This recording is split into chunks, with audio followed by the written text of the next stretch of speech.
Hello दोस्तों, कहानी कही अनकही में आपका स्वागत है। मेरे पति शुरू से परंपरागत संस्कारों के हिमायती रहे हैं और पाश्चात्य सभ्यता तथा जीवन शैली का अंधा अनुकरण उन्हें कभी पसंद नहीं आया। मेरी पसंद पतिदेव से बिल्कुल विपरीत थी। जीन्स, स्कर्ट, टी शर्ट जैसे आधुनिक परिधान मुझे खूब भाते थे और शादी से पहले यही मेरा पहनावा था। लेकिन शादी के बाद इनकी इच्छा के कारण मन मारकर मुझे साड़ी पहननी पड़ी और अपने पश्चिमी परिधानों को सदा के लिए तिलांजलि देनी पड़ी। मेरे दर्जनों जीन्स और टी शर्ट गट्ठर बांधकर बड़े संदूक में रख दिए गए और जब भी मैं किसी काम से वह संदूक खोलती वह बड़ा सा गट्ठर मुझे मुंह चिढ़ाता मालूम पड़ता। हालांकि मन मारकर मैंने खुद को और अपने पहनावे को अपने पति की पसंद के अनुरूप ढाल लिया था, पर एक चीज सदा मन में बनी रहती थी।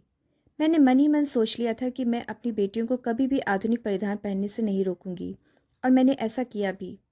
जब हमारी बेटियां बड़ी होने लगीं तो मैंने न केवल उन्हें चुन चुनकर अत्याधुनिक फैशन के अनुकूल कपड़े पहनाए, बल्कि उनके मन में भारतीय संस्कृति और परंपराओं के प्रति तिरस्कार की भावना भरने में कोई कसर नहीं छोड़ी। मैं सदा उन्हें आज़ाद ख्याल बनाने की दिशा में सक्रिय रहती।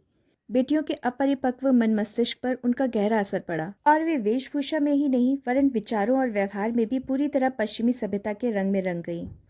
हालांकि इस दौरान पति की टोका टोकी और विरोध जारी रहा, पर मैंने संभवतः वर्षों से अपने मन में पनप रहे विद्रोह के कारण उनकी रंच मात्र भी परवाह नहीं की। आखिरकार बेटियां देखते ही देखते बड़ी हो गईं और उनके युवा होते ही हम उनके लिए सुयोग्य वर की तलाश में जुट गए। अमेरिका में एक बहुराष्ट्रीय कंपनी में कार्यरत लड़का हमने अपनी बड़ी बेटी के लिए पसंद भी कर लिया। इसी दौरान मेरी ममेरी बहन भी अपनी लड़कियों के साथ कुछ दिनों के लिए छुट्टियां बिताने हमारे यहाँ आई। वे दोनों बहनें अपनी मध्यम वर्गीय पृष्ठभूमि के अनुरूप सलवार सूट पहना करती और उनके सौम्य व्यवहार से बरबस हम सभी प्रभावित हो जाते।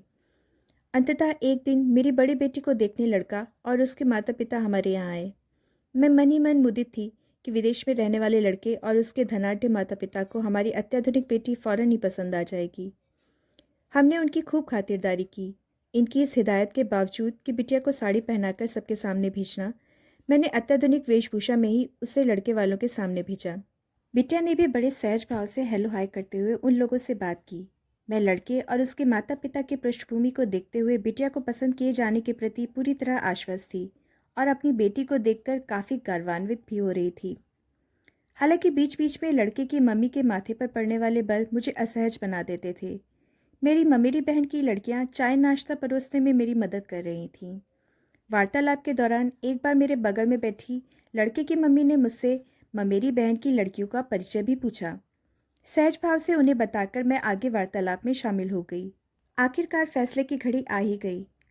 लड़के की मां ने कुछ समय तक अपने पति और बेटे से अकेले में गुफ्तगू की और फिर हम लोगों को बुलवाया। उन्होंने कहा, बहन जी, आपने अपनी बेटी को शायद अत्याधुनिक परिवेश में पालकर बड़ा किया है, पर हमारा बेटा और हम दोनों ही भारतीय संस्कारों वाली सीधी सरल से दुल्हन चाहते हैं, अतः हमें क्षमा करें।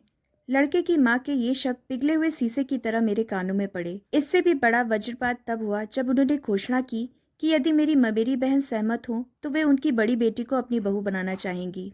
इस घटना ने मुझे अंदर से तोड़ दिया और मैं स्वयं को अपराधी महसूस करने लगी। मुझे लगा कि मेरे ही कारण इतना अच्छा रिश्ता हाथ से निकल गया। ऐसे में मेरे पति ने मुझे संभाला और दिलासा दिया। इन्होंने बड़े प्यार से मुझे समझाया, मनु, मैं हमेशा कहा करता था आडंबर ओढ़ने की अपेक्षा हमें अपने वास्तविक रूप में ही खुद को प्रदर्शित करना चाहिए।